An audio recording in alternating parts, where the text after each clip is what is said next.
Ótimo dia, importantíssimo começar com notícia boa. Foi falado bastante aqui a respeito de pizza, envolvendo a política.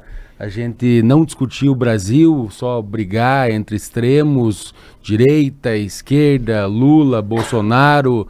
Eu acho que são pautas diárias que às vezes, com todo respeito, vai até enchendo o saco das pessoas, porque a gente não fala de infraestrutura, de melhoria de saúde, de situações de educação, de preparo e ajuda também para que esses profissionais, professores, policiais tenham equipamento, e tudo que eu falei agora há pouco a gente está fazendo com todo foco e atenção e carinho, né, no Paraná. É por isso que fala-se bastante do modelo Paraná, né, da maneira que a gente está administrando no sentido contrário de um Brasil, às vezes, que está perto de um precipício, assusta investidor, e o Paraná atrai empresa. Tem visto nos últimos tempos notícias ímpares, não normais, não típicas, mas completamente atípicas, como essa exatamente, essa notícia muito positiva, que na verdade eu acho que parece fake news, né? Corte de imposto, isso não é normal. Ah, mas como assim vão cortar imposto?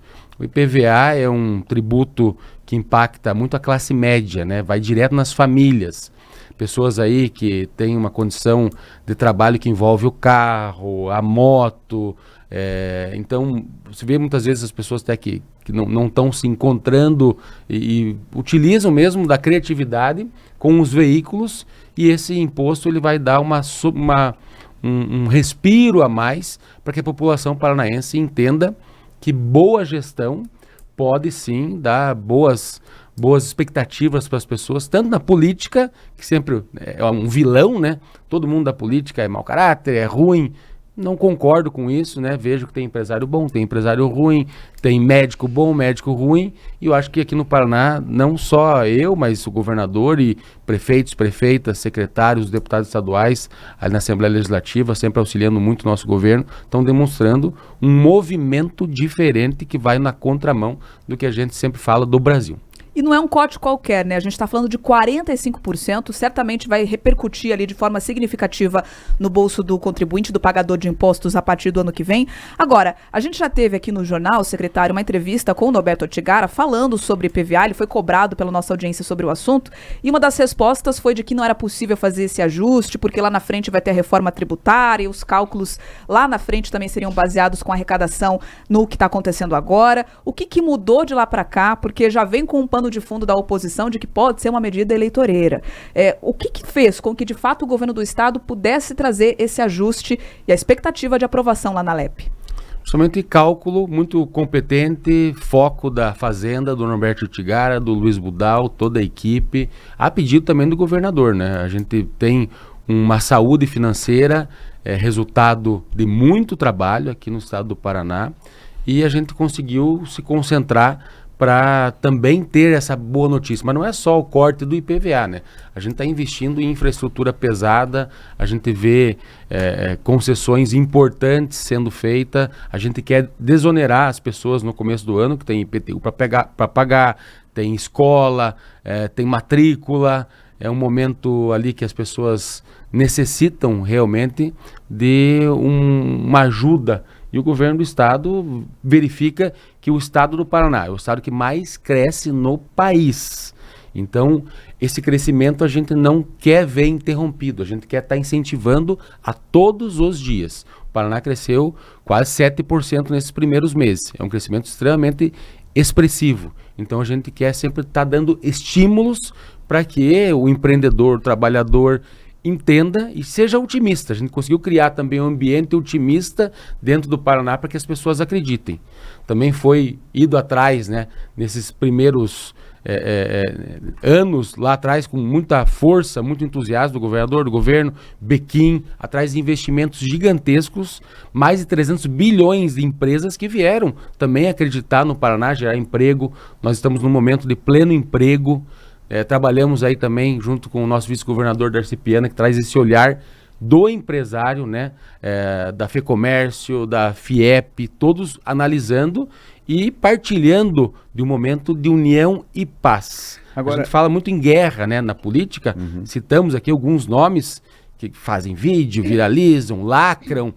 que eu às vezes percebo que a nova direita, ou as pessoas de mais tranquilidade de trabalho, de mão na massa mesmo, são até menos expostas pela imprensa, pelo bom trabalho, do que aquelas que estão realmente para mostrar que ligam um celular e uma notícia nova, um grito, uma expressão mais desagradável, até tem divulgado de ontem para hoje, né? Vazamentos de áudios aí de baixíssimo calão, né? Uma situação que eu particularmente, graças a Deus, tenho um berço interessante. Acho que minha família se dedicou até à empresa, à política de maneira muito consciente, e a gente vê uma política muito degradada hoje, muito baixo nível, e eu lamento muito essa situação. Agora, presidente, eu acho que não tem um paranaense que não comemorou ontem essa notícia, né? Boa para todo mundo, Sim. Porque vai direto no bolso, né? Ao invés de você pagar, como a Bia exemplificou, um carro de 50 mil, esse ano você pagou 1.750 de PVA, no ano que vem vai cair para 950. Então todo mundo comemorou. Agora, muito prefeito não gostou da notícia, e eu explico por quê. 40% hoje da arrecadação do IPVA vai para os municípios. Então, por exemplo, Ponta Grossa, uma fonte me passou, não vai receber mais, a partir do ano que vem, 40 milhões por conta dessa redução. Curitiba, 900 milhões de reais, que não vai entrar no caixa por conta dessa redução do IPVA. O que fazer para que esses municípios também não sofram com essa perda de arrecadação? Repito, acho que até o prefeito comemorou a notícia da redução do IPVA, né? Mas tem a questão das finanças. Como equilibrar isso? Equilibrar, o Paraná vai atrair muitos novos veículos para o nosso estado. E eu estou falando de Santa Catarina, estou falando de São Paulo, estou falando de Mato Grosso do Sul, falo até porque eu sou da divisa ali, né? De Porto União e União da Vitória. Até afirmo que imagino que muita gente emplaca nas divisas o carro em outros estados, porque tinha um IPVA aqui um pouco mais alto. E agora nós temos o menor IPVA do Brasil, né? 1,9, passou de 3,5, que era, lógico, depois da aprovação, que vai para a LEP, para 1,9. Então, o menor IPVA do Brasil. O Estado também vai abrir mão de receita, são 3 bilhões que o Estado vai abrir mão e 1,4 bilhão que os municípios vão abrir mão. O que a gente está fazendo com isso, né? É uma justiça com quem está escutando a gente agora nesse momento, com a grande maioria esmagadora dos paranaenses, devolvendo dinheiro pro bolso, pro teu bolso, pro bolso de nós aqui que estamos aqui na bancada também. E eu já fui prefeito, até eu gosto de falar que eu tenho alma de prefeito, né? Eu fui prefeito de 2017 a 2020 em União da Vitória, até fui responsável pela maior obra de infraestrutura daquele período, que foi a Ponte José Richa, no coração urbano do município. E a resposta que eu dou para você, Carlos, é gestão. Boa gestão, criatividade, trabalho duro. Os municípios realmente têm essa situação de, muitas vezes, ter o FPM, o repasse do ICMS, repasse do IPVA, trabalhar muito com o arroz, o feijão, né, e ir atrás, muitas vezes, aqui no governo do estado, na federação, da batata frita, do bife, para que possa se fazer um município que consiga ter bons resultados e qualidade de vida. Então, eu ressalto aqui que a gente estava até no Madalosso, reunido com a MP, a Associação dos Municípios do Paraná, junto com o nosso presidente, Marcel Micheleto, que é um senhor prefeito também, que trabalha com criatividade, com ânimo, com energia, com grandes decisões importantes, e é isso que vai fazer a diferença. É isso que está fazendo a diferença no nosso estado, com o nosso líder, nosso governador Ratinho Júnior, que vem demonstrando para o Brasil inteiro. O Brasil inteiro se pergunta o que está acontecendo no estado do Paraná. Como que é possível fazer uma ponte que era questionada, que era praticamente uma lenda, né? Se tornou até piada em algumas situações, que é a ponte de Guaratuba. Como que é possível fazer um repasse de quase 30 milhões para quase todos os municípios do estado do Paraná de pavimentação, programa Asfalto Novo Vida Nova, que não leva só asfalto, mas leva também água encanada, leva iluminação em LED. Como que é possível colocar recurso gigantesco, quase 3 bilhões, que a gente está pedindo projetos para os prefeitos e estamos conseguindo colocar em pavimentação no interior? E digo isso porque, por exemplo, Cruz Machado, né, tem quase 5.000 quilômetros de estradas no interior. Olha o custo que o município tem com Pra maquinário, manutenção. com terceirização, com pessoal, com investimento em pedra. Então é uma movimentação que o Estado desonera também esses prefeitos e não abandonaremos nenhum prefeito. Todos têm o auxílio do governo do Estado com gigantescos e impressionantes volumes de recurso para que os nossos programas sejam bem-sucedidos. Bom, o texto vai para a Assembleia Legislativa, tem que ser aprovado por lá, né, para passar a valer. Mas, Santinho, a gente já está praticamente sem tempo aqui, já estourados, mas não posso deixá-lo Mas passar vocês que me por chamaram aqui. tarde. Passar por aqui sem falar de política. Claro que o senhor já falou um pouco aí, mas o senhor do União Brasil, um grande aliado de Ratinho Júnior, e aí a gente vem falando muito também da questão do União Brasil aqui no nosso estado, que hoje tem um pré-candidato, que é Sérgio Moro, que não que estaria contra um candidato do governo aqui do nosso estado, e que existe um questionamento até no União Brasil sobre a presidência do partido aqui no nosso estado. Então, queria que o senhor falasse rapidamente dessa situação toda do seu partido, como que você vê esse cenário do partido na eleição aqui no Paraná em 2026? Eu vejo com muita tranquilidade, sinto que ainda, por mais que se fale, se antecipe a eleição de 2026, a gente está com foco total no trabalho. E falando do partido União Brasil, eu sou suplente, mas não estou à frente do mandato, já fui secretário da Justiça, a gente conseguiu entregar muito como secretário da Justiça, estou como presidente do Detran, gosto de afirmar que sou muito grato aos deputados estaduais do Partido União Brasil, os deputados federais e principalmente ao presidente, o Felipe Francischini, que é um amigo que eu tenho também, mas as decisões partidárias eu deixo para eles.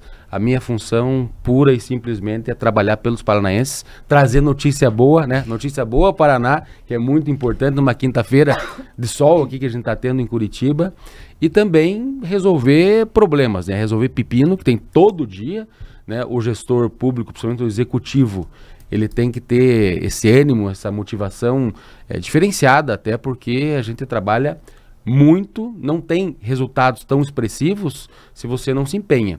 E dou um que é muito importante. O Paraná, quando nós assumimos com o governador Ratinho Júnior, tinha um PIB de 420 bilhões. Nós entregaremos no ano que vem 800 bilhões do PIB do estado do Paraná. Então nós pegamos um estado e vamos entregar ele mais gordo, enriquecido, né? Potente, com musculatura. E isso é muito surreal para se observar num Brasil que a gente não vê na federação ou lá em Brasília um líder de expressão tomando decisão, muito pelo contrário, às vezes a gente vê um líder lá que é um presidente mandado, né, dentro de casa, o que é triste, uma pessoa que foi escolhida pela maioria do Brasil não saber o que faz em certas situações, não ter diplomacia para conversar em momentos de crise, não ter humildade muitas vezes para pensar em nome de cada brasileiro. Você acabou de falar a respeito de uma empresa madeireira, eu sou lá do berço das empresas madeireiras, que é a União da Vitória, Bituruna. Então a gente vê um problema gravíssimo por falta de olhar no olho, dialogar. O Paraná aqui não tem briga interna, muito pelo contrário. Um trabalho brilhante de bom senso, né, do nosso governador com o Tribunal de Justiça, com o Ministério Público, com o Tribunal de Contas, sempre conversando. Tem situações que são divergentes todo dia, mas colocando na mesa os problemas, há possibilidade de solução. Mas vamos lá, direto e reto. O senhor acha que a União Brasil estará com o Ratinho Júnior em 2026 ou gostaria que estivesse? Até porque estamos sem tempo já. Então vou responder de novo. O Paraná está 200 por hora. Eu sou do Detran, eu multaria o Paraná por estar tão rápido, entende? Tá bom, tá bom. Mas eu vejo que o nosso grande alicerce e líder do Paraná, projetado para o Brasil inteiro, é o Ratinho Júnior. A decisão depende dele para que o nosso próximo governador assuma, porque o Paraná entende que sem essa liderança do governador não vai dar certo. Então, tudo que eu não quero ver para o Paraná é morosidade. Eu quero ver muita coisa boa acontecendo e esses 7% que se multipliquem e que a gente consiga uma continuidade de um governo de muita qualidade. Agora, 8h03. Repita. 8h03. Santinho Roveda, diretor-presidente do Detran Paraná, muito obrigada pela atenção com a audiência.